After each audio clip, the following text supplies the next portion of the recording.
एक भिखारी सड़क के किनारे एक पुराने पेटी पर बैठा था। एक दिन एक अजनबी उसके पास आया और पूछा, तुम किस चीज़ पर बैठे हो? भिखारी ने कहा, ये एक पुरानी पेटी है, इसमें कुछ नहीं है। अजनबी बोला, एक बार खोल कर देखो। जब भिखारी ने पेटी खोली तो वो हैरान रह गया। पेटी सोने से भरी हुई थी। ये कहानी हमें दिखाती है कि हमारे अंदर एक खजाना है, लेकिन हम उसे देख नहीं पाते क्योंकि हम अपने मन के विचारों में ही उलझे रहते हैं। हम सभी उस भिखारी के जैसे हैं जो अपने ही अंदर मौजूद अमूल्य खजाने को नहीं पहचानते। हम बाहर दुनिया से सुख, प्यार, सुरक्षा ढूंढते हैं, जबकि ये सब हमारे अंदर ही मौजूद है। लेकिन हमारा मन, ये जो लगातार चलता रहता है, वो हमें खुद से मिलने ही नहीं देता। हमारी परेशानियां या तो बीते कल के बारे में सोच कर होती हैं या आने वाले कल के बारे में सोच कर। लेकिन असल में वो परेशानियां तो अभी हैं ही नहीं।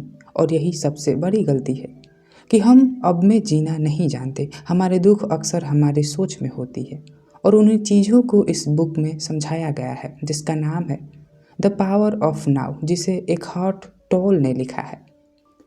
इसमें हम सीखेंगे कि हम अब में जीना कैसे सीखें और अपने अंदर शांति कैसे ढूंढें। तो चलिए शुरू करते हैं। चैप्टर 1 है you are not your mind, यानी तुम्हारा मन तुम नहीं हो। मतलब हम अपने मन से इतने जुड़ चुके हैं कि हम खुद को उसी में सीमित मान बैठे हैं, जबकि हमारा असली पहचान हमारे विचारों और भावनाओं से कहीं परे है। एक हर्ट हमें बताते हैं कि आत्मज्ञान की राह में सबसे बड़ी बाधा है हमारा अपना मन। हम सोचते हैं कि हमारे विचार, भावनाएं और यादें ही हमारी पहचान है, लेकिन लेखक कहते हैं कि जब तक हम अपने मन से पूरी तरह जुड़कर जीते रहेंगे, तब तक हम अपने असली स्वरूप को नहीं जान सकते। यह अध्याय हमें सिखाता है कि अपने मन को पहचानो, लेकिन उसमें खो मत जाओ। जैसे हमने भिखारी के एग्जाम्पल से समझा था, हम अपने विचारों को ही अपनी पहचान मानने लगे हैं। मैं परेशान हूँ, मैं दुखी हूँ।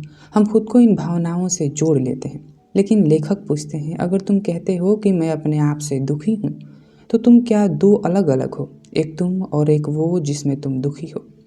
यही समझ हमें शुरुआत कराती है कि हम अपने विचारों को देख सकते हैं, इसलिए हम विचार नहीं हैं। ये चैप्टर हमें ये सिखाने की कोशिश कर रहा है कि जब भी हमारे अंदर कोई थॉट आता है जिसमें मैं उदास हूँ, तो हमें उसे एक ऑब्जर्वर की तरह देखना चाहिए। उससे लिपटना नहीं चाहिए, क्योंकि वो दुख या तो हमारे बीते कल में होती है या आने वाले कल में। पर वर्तमान में तो हम बस बैठे हैं, और यही चीज़ हमें समझना है। जब हम ऑब्जर्वर की तरह देखने लगते हैं, तब हमें समझ में आता है कि वो दुख तो है ही नहीं, बस हमारी सोच और भावनाएं हमें उस दुख में डाल रही हैं और हमें अभी से दूर कर रही हैं। लेखक इसे कहते हैं वॉचिंग द थिंकर। जब आप सोच को सिर्फ देखना शुरू करते हैं, तो अपने भीतर एक शांति जन्म लेती है। धीरे धीरे विचारों की रफ्तार कम होती है और भीतर एक गहराई महसूस होती है। यही है बीइंग की असली सच्चाई। ज़्यादातर लोग बिना रुके सोचते रहते हैं। वह पुरानी बातें, चिंता और भविष्य की कल्पनाएं, यह सब आपके अंदर एक शोर बनाए रखता है जो आपको अभी से दूर रखता है। एक और अहम बात यह है कि हमारा मन एक औजार है, लेकिन जब हम खुद को उसी औजार में पहचानने लगते हैं, तब वह हम पर हावी हो जाता है। असली आज़ादी तब आती है जब हमें ये समझ आता है कि मन हम नहीं हैं, बल्कि वह चेतना है जो मन को देख सकता है। तो अब जब भी आगे से कोई परेशानी आए, तो आप उसे एक ऑब्जर्वर की तरह देखें, उसमें शामिल ना हो। अब चैप्टर 2 है consciousness the way out of pain, यानी चेतना, दुख से बाहर निकलने का रास्ता। इस चैप्टर में लेखक हमें बताते हैं कि हमारे अंदर जो दुख जमा होता है, उससे बाहर निकलने का रास्ता सिर्फ एक है, अभी के पल में पूरी तरह जाग जाना। ज़्यादातर दुख जो हम आज महसूस करते हैं, वो हमारे बीते हुए कल या भविष्य की चिंता से आता है। हम पुरानी बातें बार बार सोचते हैं और वही दुख दोबारा जीते हैं। धीरे धीरे ये दुख हमारे अंदर इकट्ठा होकर एक भावनात्मक बोझ बन जाता है।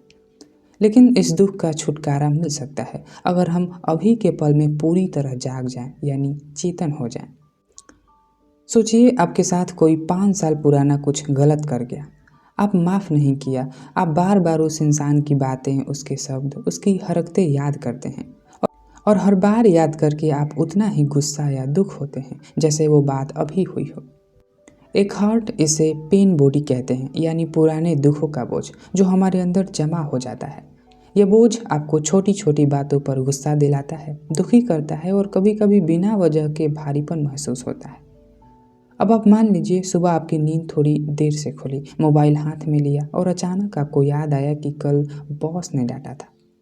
अब मन शुरू हो गया, मुझसे तो कुछ ठीक नहीं होता, क्यों इतनी गलती हो जाती है मुझसे। और आप बिना कारण चिड़चिड़े हो गए। यही है मन का खेल। मन बीती बातों को दोहराता है और हर बार आपको फिर से दुखी करता है। लेकिन इसका समाधान है चेतना, यानी खुद को अभी के पल में लाना। जब भी आप महसूस करें कि पुरानी बातें दोहरा रहे हैं, बस रुकिए और देखिए कि मन क्यों सोच रहा है। बस देखें, उसमें उलझे मत। जैसे कि मान लीजिए आपके मन में एक अचानक गुस्से वाली कोई पुरानी बात आ गई। आप गुस्से में थे, लेकिन इस बार आप शांत रहे और अपने मन की बातों को बस देखा। आपने जवाब नहीं दिया, बहस नहीं किया, बस देखा। इसे ही लेखक कहते हैं ऑब्जर्वर द पेन, और यही सबसे हीलिंग शुरुआत करती है। बेसिकली इस चैप्टर का कोर मैसेज है कि हम सबके अंदर कोई ना कोई पुराना दुख छुपा होता है, लेकिन अगर हम अपनी सोच और भावनाओं को बस देखना शुरू करें बिना उससे चिपके, तो हम धीरे धीरे उस दुख से आज़ाद हो सकते हैं। अभी का पल ही सच्चा पल है और यही सबसे शांति की शुरुआत है। चैप्टर 3 है moving deeply into the now, यानी अभी के पल में गहराई से प्रवेश करना। इस चैप्टर में लेखक हमें सिखाते हैं कि हम कैसे पूरी तरह से अब में जी सकते हैं। हमारा सच्चा सुख, शांति और पहचान सब कुछ इसी पल में है। मान लीजिए आप कहीं जा रहे हैं और रास्ते में आपका ध्यान आने वाले इंटरव्यू या किसी पुराने झगड़े पर चला जाता है। आप रास्ते पर चलते तो हैं, लेकिन आपका मन कहीं और है। एखर्ट कहते हैं यही सबसे बड़ी गलती है जो हर दिन हम करते हैं। हमारा शरीर कहीं और होता है और मन कहीं और।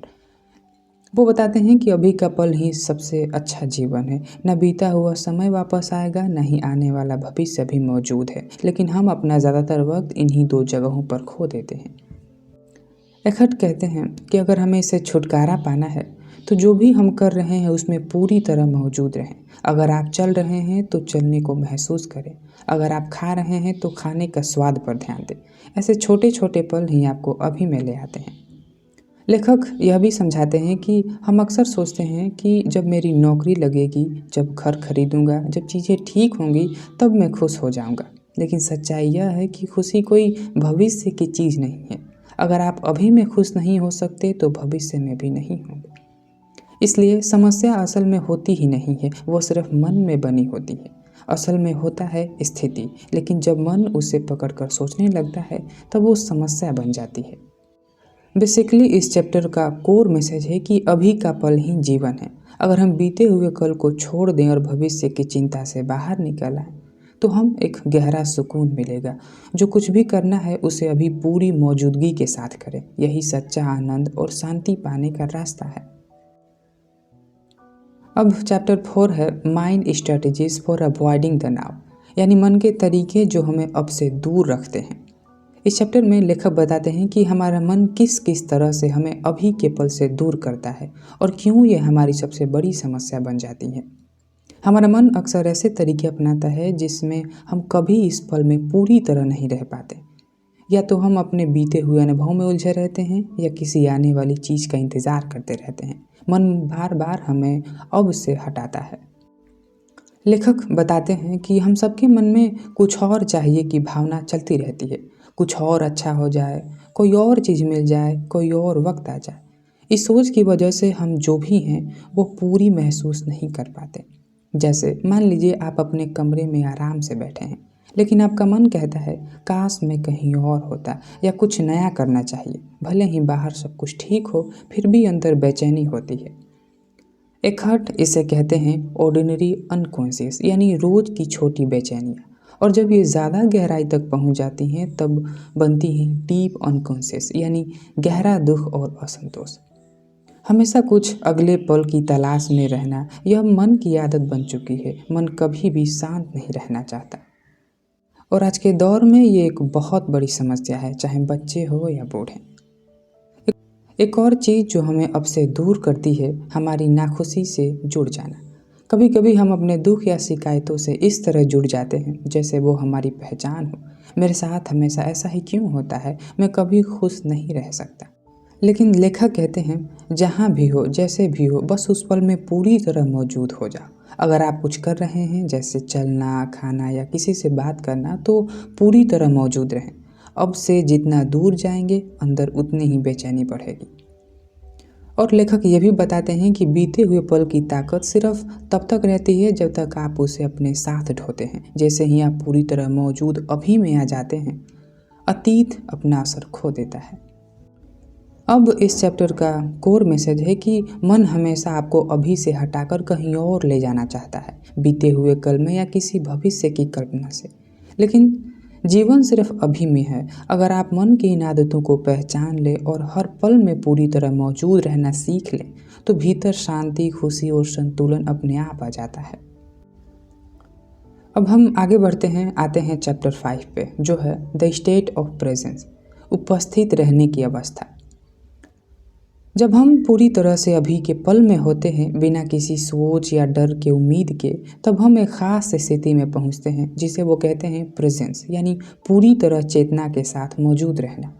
यह स्थिति कोई विचार नहीं है बल्कि एक अनुभव है जहां मन शांत होता है और आप खुद को पूरी तरह अंदर से महसूस करते हैं। प्रेजेंस का मतलब है अपने अंदर पूरी तरह जागरूक होना, बिना किसी सोच के। आप अपने विचारों को जानते हैं लेकिन उससे जुड़ते नहीं। जैसे कोई शांत बैठकर अपने मन को देख रहा हो, ना कोई सोच दबा रहा है, ना खींच रहा है।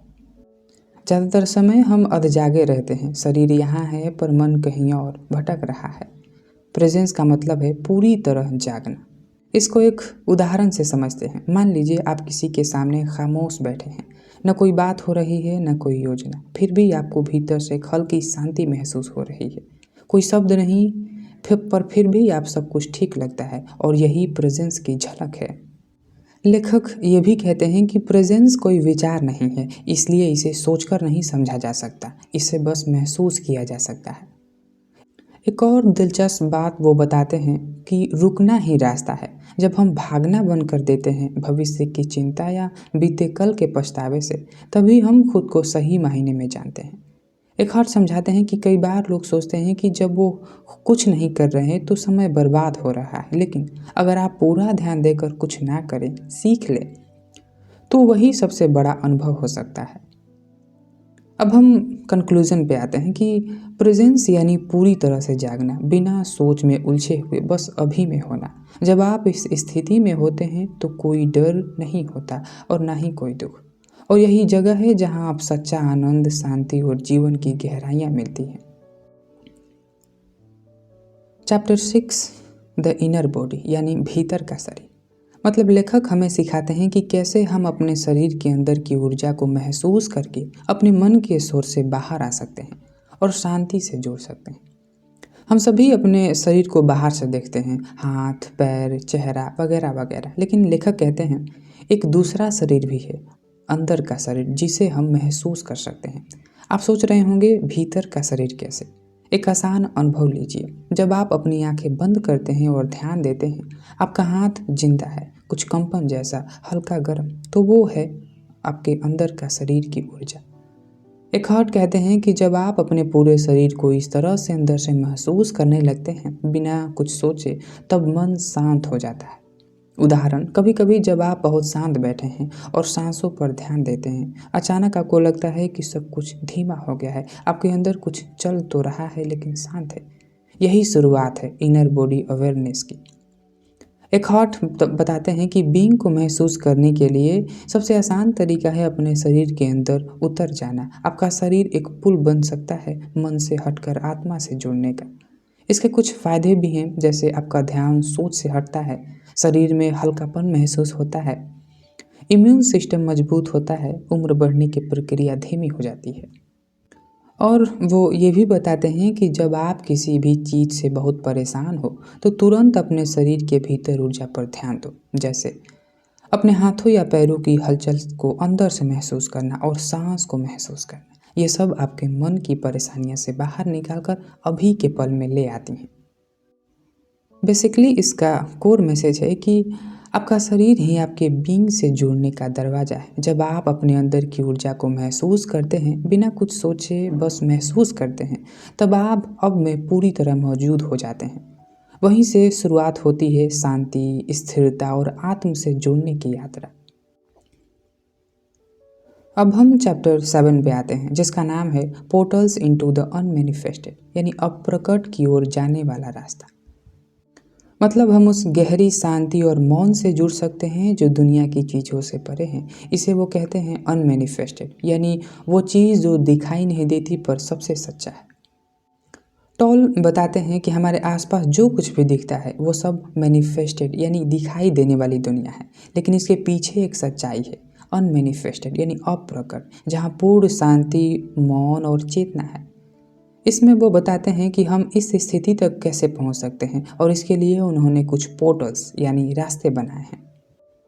लेखक कहते हैं जो भी हमें दिखता है, लोग, वस्तुएं, घटनाएं, ये सब अस्थाई हैं, सब कुछ समय के साथ बदलता है, लेकिन एक चीज़ जो कभी बदलती नहीं है वो ये है हमारी चेतना, यानी हमारा बीइंग। यही है अनमैनिफेस्टेड, जिसे देखा नहीं जा सकता पर महसूस किया जा सकता है। अब सवाल यह है कि उस तक पहुंचा कैसे जाए। उन्होंने कुछ पोर्टल्स बनाए हैं जिसे अप्रकट की ओर ले जा सकते हैं। सबसे पहला रास्ता है अपने भीतर के शरीर में उतरना। जैसे कि पिछले अध्याय में बताया गया था, जब आप अपने शरीर के अंदर की ऊर्जा को महसूस करते हैं बिना किसी सोच के, तो आप धीरे धीरे उस गहरे मौन से जुड़ने लगते हैं। सेकंड पोर्टल है सांस को महसूस करना। जब आप कुछ देर के लिए सिर्फ अपने सांस पर ध्यान देते हैं, जैसे सांस अंदर जा रही है, बाहर जा रही है, तो मन शांत होने लगता है। यही शांति आपको अप्रकट से जोड़ती है। तीसरा रास्ता है गहरा मौन और शांति।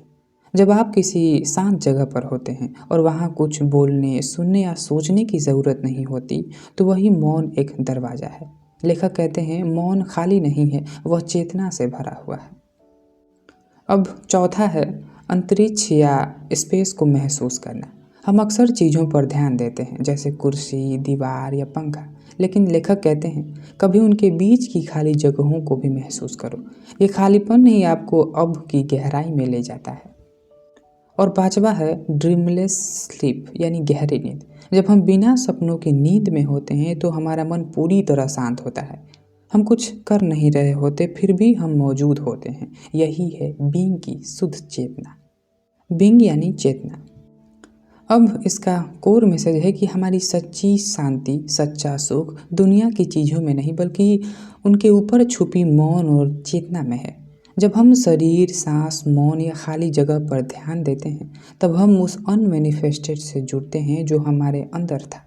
यही जुड़ाव हमें भीतर से शांत, मजबूत और सच में जगा हुआ बनाता है। अब 8वां चैप्टर है इनलाइटेंड रिलेशनशिप्स, यानी जागरूक या आत्मिक रिश्ते।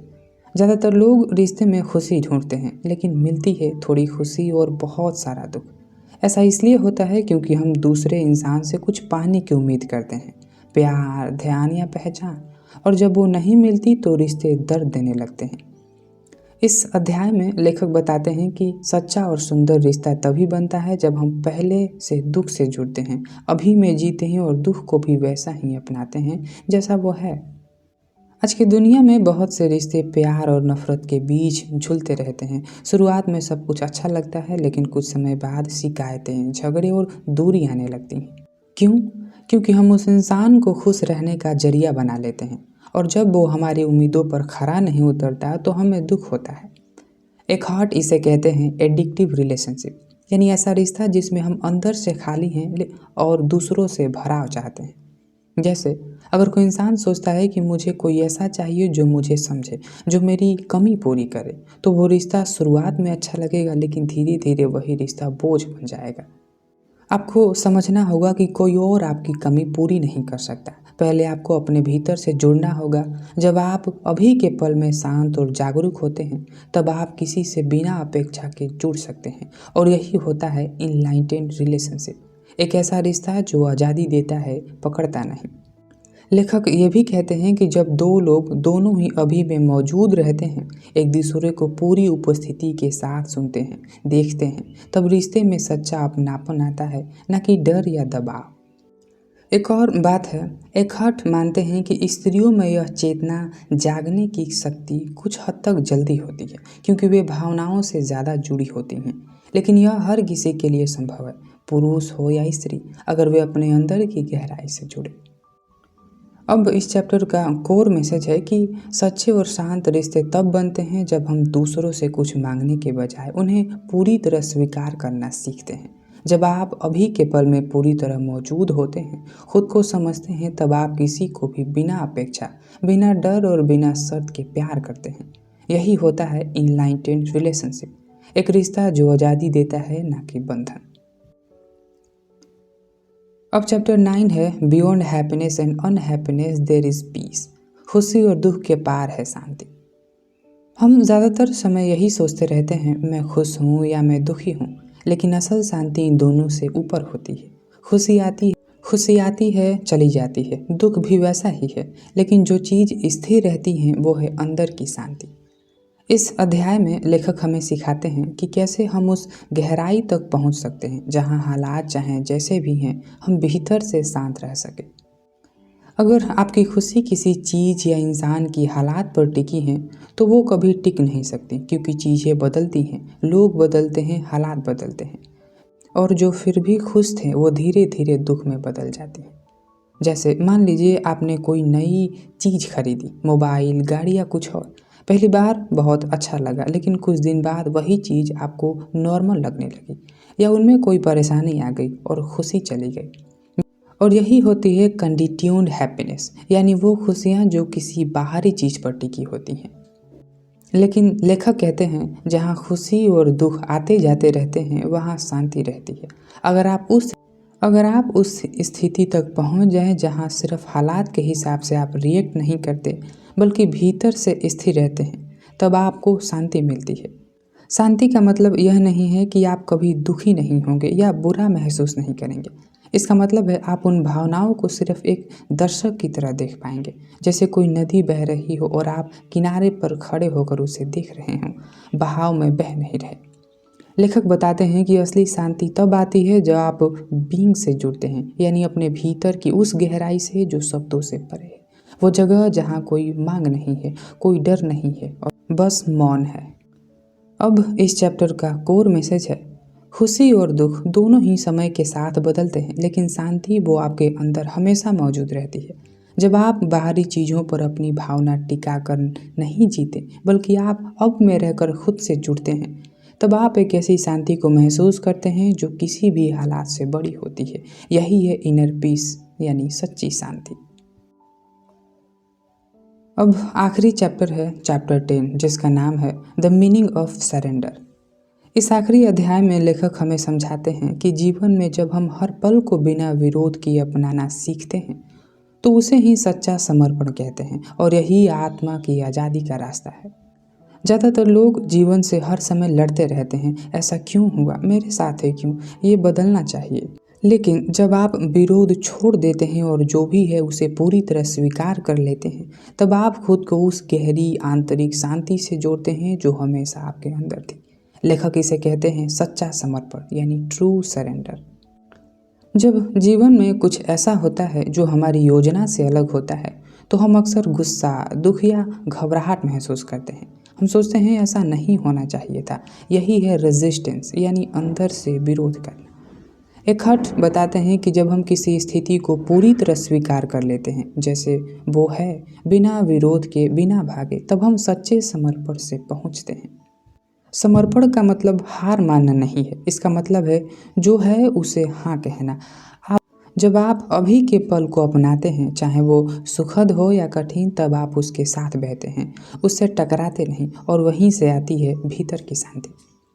जैसे मान लीजिए बारिश हो रही है और आपकी प्लानिंग खराब हो गई।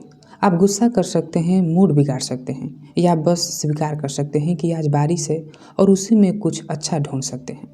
यह छोटा सा बदलाव विरोध से स्वीकृति की ओर आपके भीतर से हल्का कर देता है। यहाँ पर एक हॉट टॉल कहते हैं when you surrender to what is the mind becomes quiet. जब आप जो हैं उसे स्वीकार करते हैं तो मन शांत हो जाता है। समर्पण का एक और रूप है भीतर से ना लड़ना। कभी कभी हम बाहर से शांत लगते हैं, लेकिन अंदर मन से बहुत उथल पुथल होती है। सच्चा समर्पण तब होता है जब आप भीतर से भी कह दें ठीक है, जैसा है वैसे ही रहने दो, मैं इसका हिस्सा नहीं बनूंगा, मैं इसे देखूंगा। अब इस चैप्टर का कोर मैसेज है कि समर्पण का मतलब है इस पल से लड़ना बंद करना, जो भी हो रहा है उसे पूरी तरह स्वीकार करना। यही है आज़ादी का रास्ता। जब आप किसी भी स्थिति को ना कहने के बजाय हाँ कहना शुरू करते हैं, तब आप अपने भीतर की शांति, शक्ति और चेतना से जुड़ जाते हैं। यही आत्मा का सच्चा विस्तार है और यही है द पावर ऑफ नाउ का आखिरी संदेश। और अब हम कंक्लूजन की बात करते हैं। इस पूरी किताब का कंक्लूजन यही है कि जीवन सिर्फ अब में है। जो बीत गया वो बस याद है, जो आने वाला है वो सिर्फ कल्पना है, लेकिन जो अभी है वही सच है, वही जीवन है और वही आपकी आज़ादी की चाबी है। जब आप अपने विचारों से खुद को अलग देखना सीख जाते हैं, जब आप दुख और सुखी के झूले से ऊपर उठकर भीतर की शांति को महसूस करते हैं, तब आप परिस्थिति को बिना विरोध के अपनाना सीख जाते हैं। और तब सिर्फ आप जिंदा नहीं होते बल्कि जागे हुए होते हैं। और यही है द पावर ऑफ नाउ, एक ऐसी शक्ति जो बाहर नहीं आपके अंदर है। बस अब में उतरिए और ख़ुद को फिर से खोजिए। तो आज के लिए बस इतना ही। मैं मिलता हूँ आपसे अगले एपिसोड में एक नई समरी के साथ। तब तक के लिए धन्यवाद। मेरा नाम है आकाश कुमार।